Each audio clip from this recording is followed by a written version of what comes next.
Hi again, welcome back to our Read Alouds. Tiernan's with me today. Part of it is because she just loves to hang out and be part of these. Part of it is because it's also Bring Your Child to Work Day. But instead of going to McGinn, obviously Bring Your Child to Work Day just happens in the house. So here we are. We're going to read a couple chapters from a nonfiction book today called 25 Women Who Dared to Go.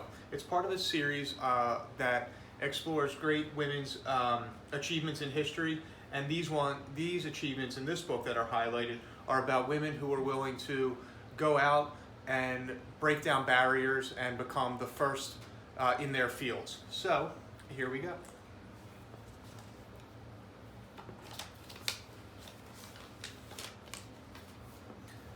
So the first one is going to be Yonko Tabai.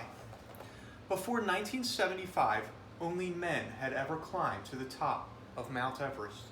Yonko Tabai changed that, becoming the first woman ever to scale the world's highest mountain. Tabai was born in Japan at the beginning of World War II. She was thought to be a weak child. When Tabai was 10 years old, a teacher took her on a mountain climbing trip. Despite her frail health, Tabai knew she had found her true love, mountaineering. As a teenager and adult, she joined men's climbing clubs and scaled Japan's highest mountains. She started the first Japanese women's mountaineering club in 1969. The group set a big goal. The group set a big goal for themselves: to climb Mount Everest, the world's tallest mountain. Tabai and her fellow club members traveled to Nepal and began their historic Everest climb. One night, the team was sleeping in their tents at a base camp when Tabai heard a horrible sound. Avalanche!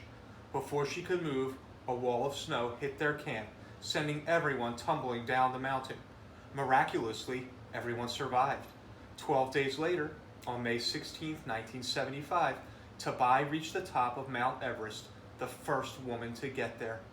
Afterward, Tabai wanted an even bigger challenge: to climb the highest peaks on every continent.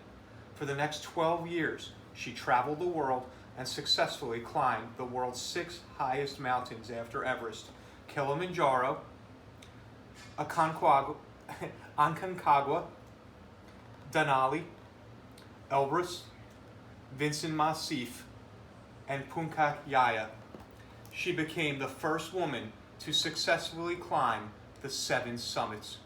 After her extraordinary climbs, she returned to the ground and focused on the environment, writing books and studying about pollution on mountains.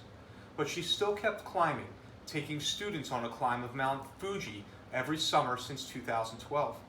Tabai died of cancer in 2016, but she kept climbing through her illness, barely slowing down. "I never felt like stopping climbing," she said, "and I never will." So we were going to go to a second woman who achieved great things. But before we start with our next one, I like the fact that Yonko Tabai was worried about the environment, especially here on Earth Day. And our next one is going to be about Mary Leakey. Mary Leakey was born in England to artistic parents who gave her a love of art and history. When she was a young girl, Leakey saw something that changed her life: prehistoric cave paintings at the Fond de Gamme and La Mouth caves in France. At that moment, she knew archaeology would be her life. Mary was a talented artist herself. At the age of 17, she joined an archaeological dig as the official illustrator. For 2 years, her job was to create detailed drawings of the tools and artifacts found on those expeditions. She was so good at drawing that another archaeologist, Louis Leakey, asked her to illustrate a book he was working on. She didn't, but they fell in love and got married and moved to Africa. Mary and Louis shared an archaeological dream: to find evidence of the world's earliest humans. Leakey made global headlines in 1948 when she discovered the skull and facial bones of the hominid Proconsul africanus. These bones are believed to be more than 20 million years old. In 1959, she found a 1.8 million year old humanoid skull. This find showed that humans had lived on Earth millions of years earlier than anyone had ever previously thought. But it was a find in 1978 that made Leakey one of the most famous archaeologists in the world. The find wasn't a bone or a skull. She and her team discovered fossilized hominid footprints that were 3.6 million years old, the oldest ever found. They were the first fossils to show real human activity on Earth. Mary kept digging until she retired in 1984.